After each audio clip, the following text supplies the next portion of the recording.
Hello there, you're watching the press preview, a first look at what's on the front pages as they arrive. In the next half hour, we'll see what's making the headlines with the Daily Mirror columnist Susie Boniface and editor of the Politico London Playbook, Alex Wickham. So let's see what's on some of those front pages.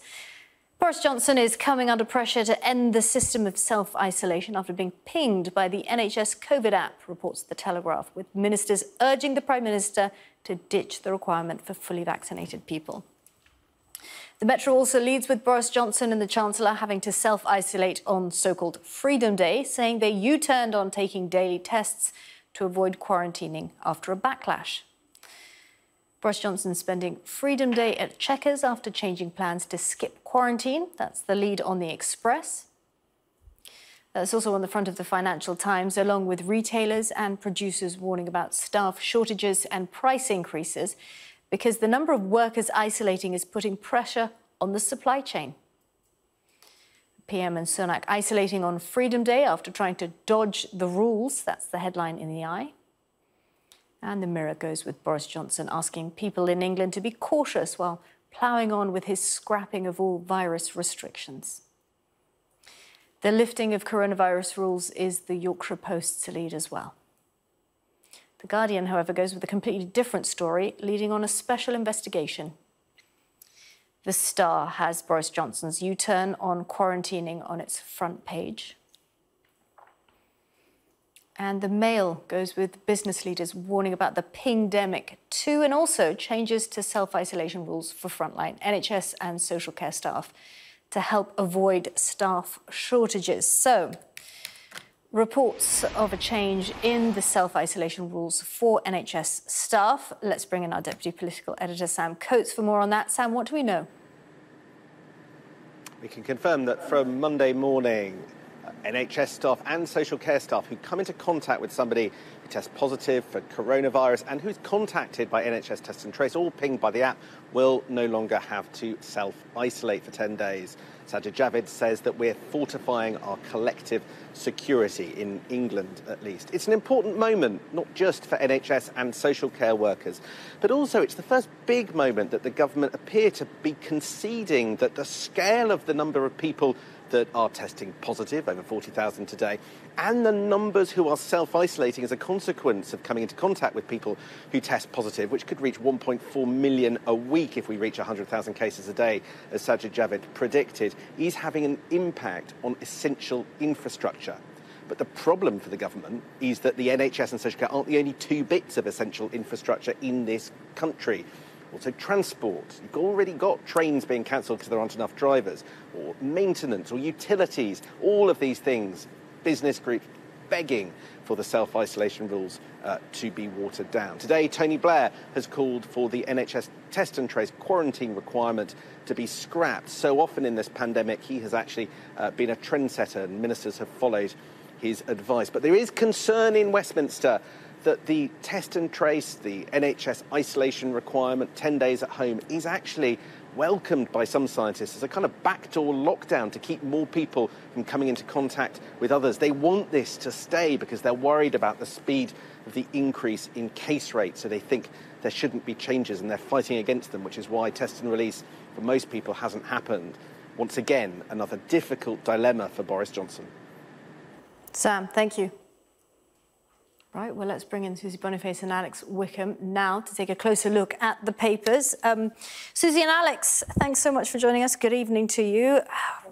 I suppose we should start with a reflection on the day. There was this U-turn, but the key to this one, I suppose, was the timing, and the Eye highlights that. 8 a.m, saying Johnson and Chancellor say they're exempt from self-isolating. 10:38 a.m, a furious backlash forces the U-turn. Alex, what did you make of the day? Oh, yeah, well, there really is only one story in town today, and this is the extraordinary 2 hours and 38 minutes this morning after Downing Street surprised, I think, most journalists, certainly, and probably the general public as well this morning at 8 o'clock by telling us that Boris Johnson and Rishi Sunak had been pinged, but they were not going to isolate, which is obviously, went down extremely badly. It somehow, along last night when this decision was made, no one in Number 10 appears to have sort of quite grasped the absolute outpouring of fury, basically, on Twitter, but not just on Twitter. I was having, WhatsApps from non-political friends and, normal people who it immediately cut through to. And, it very, very quickly became very obvious to Number 10 that this was a Barnard Castle style level disaster for them if they didn't very swiftly U-turn, which they pretty quickly did. But I think, to be honest, the damage is done. And, there are, you could imagine, huge numbers of very frustrated people, 1.7 million people currently isolating. And they will be thinking, well, this lot tried to get away without doing it. They're the ones setting the rules. Why on earth is it one rule for them and another for us? Susie, what did you make of it? Were you more surprised with the initial news that they were exempt from self-isolating, or 160 minutes later, the U-turn? I was surprised that it took 160 minutes for them to U-turn, because, I mean, this government has basically U-turned solidly for, a year and a half now. We don't really have U-turns so much as, just a rubber ring on the road halfway down the M1 where Boris Johnson's just doing donuts in his policy car. So it's not surprising he's had to do the opposite of what he said. It's not surprising that he's come out with a video today claiming that he only briefly thought about maybe joining his trial. The whole point about a medical trial is that you don't get to choose what side you're on. A friend of mine, another Mirror columnist, Roswyn Jones, has had to isolate with her family. She has been asked to take part in the trial. She was randomly selected. And, of course, she's ended up in the control group. So she's having to isolate anyway without doing the daily test to release, which is what Boris Johnson was not hoping for, but was guaranteeing where he got to go on this trial, which only about 40,000 Brits are on anyway. And there are 500,000 people self-isolating in the UK at the moment, more than 500,000. That figure is going to triple in the next couple of weeks. And already, just with 500,000 people self-isolating, we have hospitals, factories, retailers, hauliers, tube lines, trains, buses, the Isle of Wight ferry, restaurants, theatres, closing down, threatened with closure, disrupting their services, not able to reopen in the way that so many people want them to, all because of the way this one man has handled the pandemic so far. And the reason that he's insisting on this Freedom Day is to mark his freedom from restrictions, so he can say, I've let you all out, rah, I'm brilliant.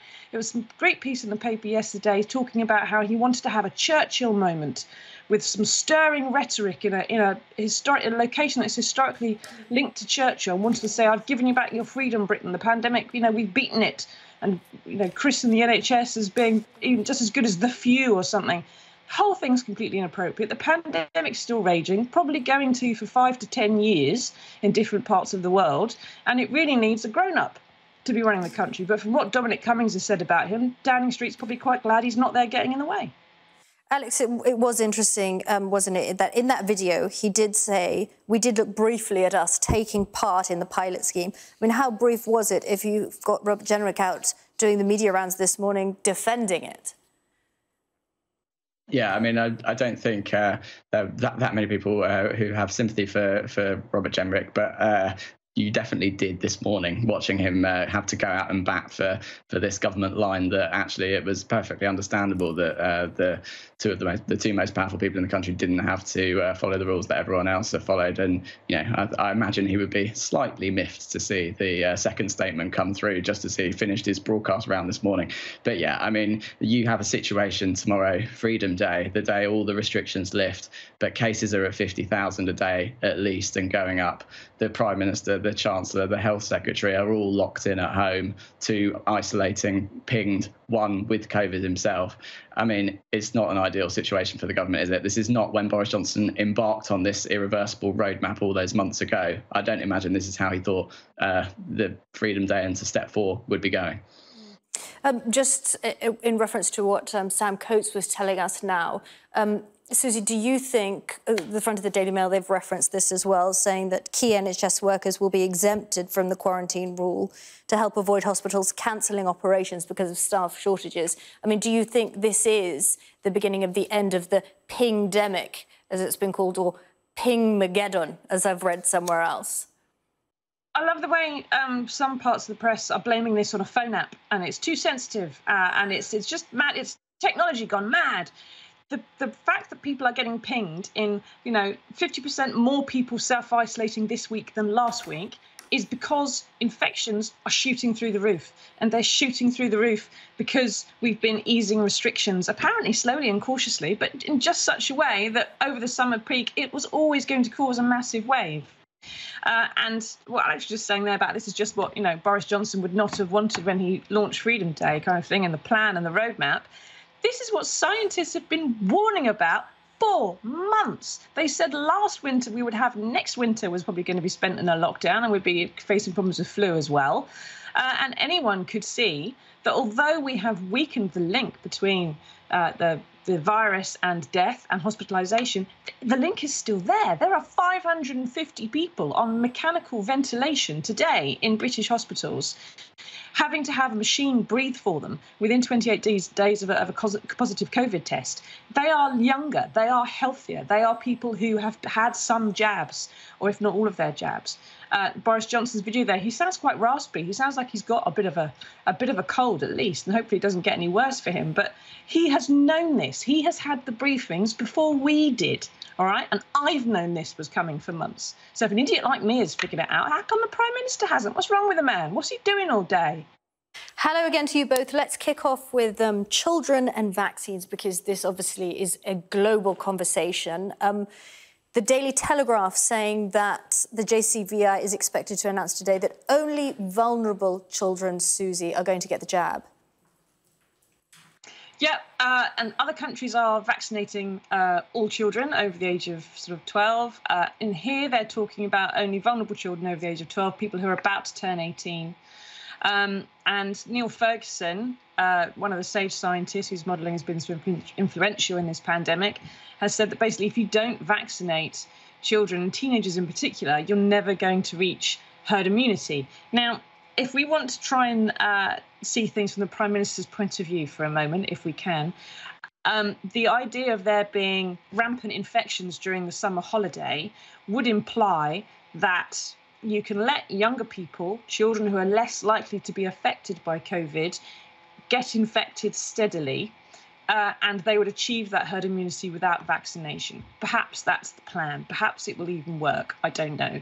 But in the meantime, what we've got is this pingdemic where the government phone app, which we've all been urged to download and abide by, even though it's advisory, says that, even if you have a child who's got an infection, your whole family has to self-isolate for a while, which means parents don't work, which means trains don't run, which means lorries don't deliver food, which means shops don't open, so on and so forth. Just what we're starting to see here in the next few weeks now and over the summer holiday, I think, is the flip side to what we've heard for the past year. Everything we've heard about how damaging lockdowns are and how damaging the government response is to COVID is now going to be shown the reverse side of that, which is how damaging it is not to have restrictions and what kind of effect that can have. So we'll learn, won't we, whether or not we can trust the Prime Minister. Alex, let's leave COVID behind. We've spoken about COVID all day. And let's stay with the Telegraph, but look at what the only African tutor at Oriel College has been saying about Cecil Rhodes and inequality. Yes, this is the story that Oriel College's only African tutor says that Oxford Dons should stop throwing tantrums over Cecil Rhodes. And this is a bit of a striking intervention on this debate, that this sort of culture war debate that has raged for the last year or two now, really, hasn't it? About pulling down statues, basically, of sort of historical bad guys, many people would see, sort of imperialists, people from the past who've done various terrible things, but are nonetheless historical figures. And I think this is an argument that the government would quite like to have this week. And this is the sort of thing where, they would be praying for us to not be talking about COVID and not to be talking about the things that we are going to talk about over the next few days. But it is interesting to see that, once again on this sort of statute row, this is the one bit of the culture war, where the government feels that it is on very solid ground. They think that the idea of pulling down statues is not at all popular among the general public, no matter what the historical figure may have done. Where are there other things like taking the knee, as we saw with the England team, the government feels a lot more, the Tories feel a lot more on difficult ground. Susie, we've got a minute. We've got a minute. Quickly, just have your say. I'd just like to remind people that were alive at the time. I don't know about Alex, I'm very young compared to me. But people like to remember Saddam Hussein's statue coming down, remember statues of Joe Stalin coming down, remember statues of Ceausescu coming down. People are fine with statues coming down when they're statues of horrible people, genuinely.